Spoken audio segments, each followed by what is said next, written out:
I'm delighted to mark the contribution of the Jewish community to Britain, and I want to pay tribute to the many Jewish MPs elected to Parliament. The first Jewish parliamentarian, Lionel de Rothschild, faced many obstacles because of his Jewish faith, but he overcame them all and finally became an MP in 1858. His success and that of the Jewish MPs who followed him is something we should all be proud of, for their achievement represents this country's hard-won freedoms.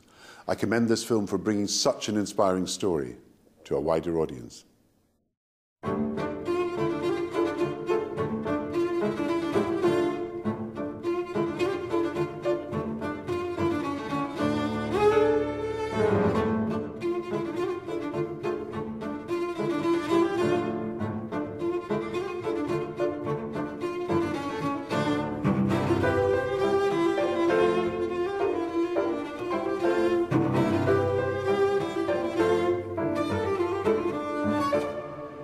Most Jewish people are not so recognizable, but they have contributed a great deal to the world and to Great Britain in many different fields.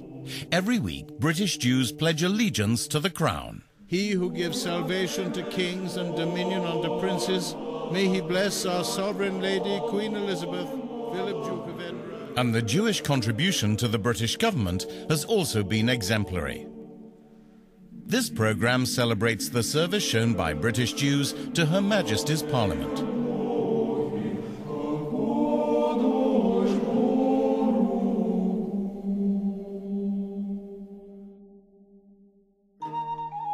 In Britain before 1066, running a country, making laws and resolving conflicts was often a simple matter of physically attacking each other and seeing who won. Whilst many Jews preferred to stay away from this sort of behaviour, in 1070 a small number from Rouen were welcomed to Britain by William the Conqueror. He welcomed Jewish people because of their trustworthiness, their freedom to conduct business, and their peaceful style of organising themselves. This involved debate and majority decision rather than ploughing long, sharp pieces of metal into each other. It was better to parley. Si est bene.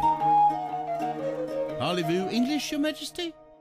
So kings only listened to their royal court, the Curia Regis, and remained the absolute ruler, whatever they said. There was no place for a parliamentarian because there was no parliament, no people power, no vote. But Jews just weren't Christian enough. So in the 12th and 13th centuries, they were massacred by English mobs. Matters soon changed. In 1278, the whole Jewish community was imprisoned by the remarkably tall King Edward I, known as Longshanks to his mates. And in 1290, this Longshanks kicked all the Jews out of the country, Wales included. 5 years later, and without a Jew in sight, Edward Longshanks introduced the first model parliament. It was effectively the mother of all parliaments, even though it didn't make any laws. It raised taxes. And taxes meant the king could fight the French, the Scots, Welsh, and then the Irish. And in return, old Longshanks would debate issues of the day with his parliamentarians. Parliamentarians became skilled debaters in Parliament, which was made up of the upper house, the House of Lords, consisting of the nobles and higher clergy. And then there was the lower house, the House of Commons, with knights and freemen, so no slaves and no Jews. England was Catholic. This modern structure of the English Parliament, created by Simon de Montfort, became increasingly necessary for the king to legitimise his power. It might not sit for several years in a row, but it did whenever the king needed a few bob for his army to go and kill people. 400 years later, Parliament was no longer Catholic.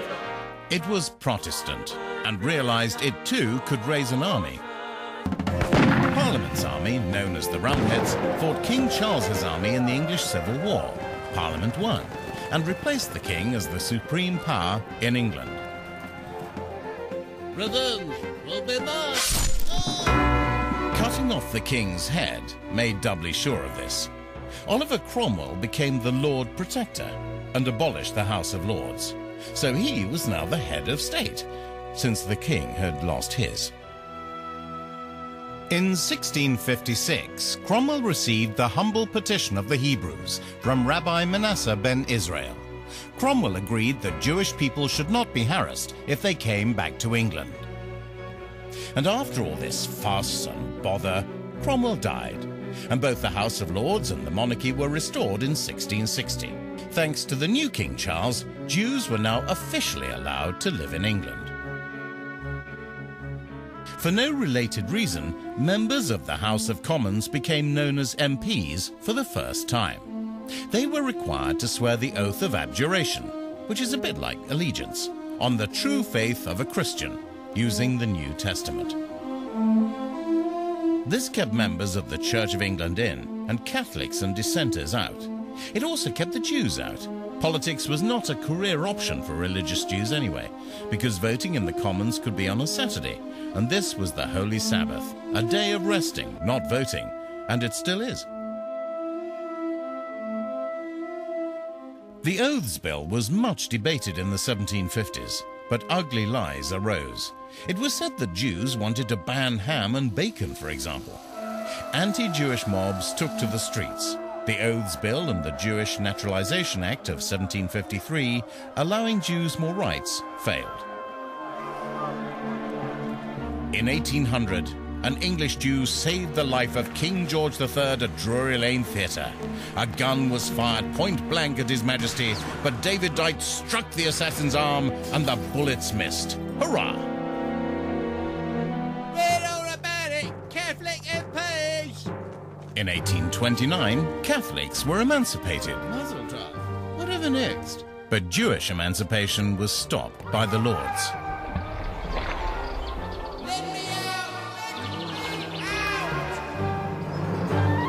A cartoon drawn that same year depicted the situation of the Jews trying and failing to gain entry to Parliament. Lionel de Rothschild was elected to represent the City of London 5 times. He was the first to be barred from sitting in the Commons for refusing to take the oath.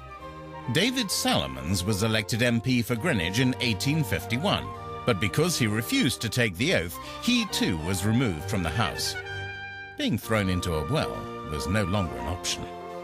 Instead, Salomons became London's first Jewish Lord Mayor and founded the NatWest Bank.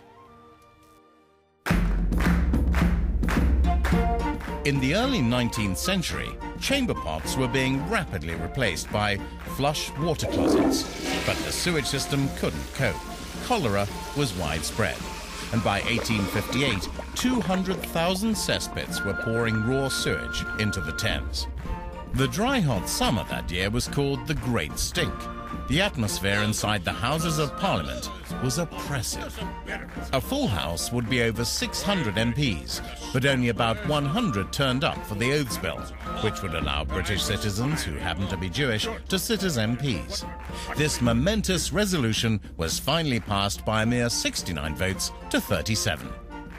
Read all about it, Jewish MPs! Huzzah! The very first British Jew to become an MP was Lionel de Rothschild. The ceremony was meant to take place on Saturday the 24th of July. But of course, this was the Sabbath day, so instead, Lionel went to his synagogue to pray. This historical moment had to wait until the Monday, when Lionel de Rothschild covered his head and swore on the Old Testament saying, "So help me Elohim," the Hebrew word for God. Then he proudly took his seat as the first Jewish member of Parliament. The leader of the House crossed over to shake his hand. Shakur! A special prayer was said for him in synagogues across Britain. In Victorian times, MPs were not paid, and so the wealthy tended to afford such a career. But the Rothschilds were immensely wealthy and capable because of their ability to help the nation in its hour of need in the battles against Napoleon. The Rothschilds helped provide the biggest loan in history at that time, and this greatly assisted the British to beat the French. The nation was immensely grateful to both the Rothschild family and the Jewish people. The nation is very grateful. To this day, Jews support charities, both Jewish and Christian, as a matter of faith. For Irish famine relief, Lionel de Rothschild raised £16 million, which is over £1 billion today.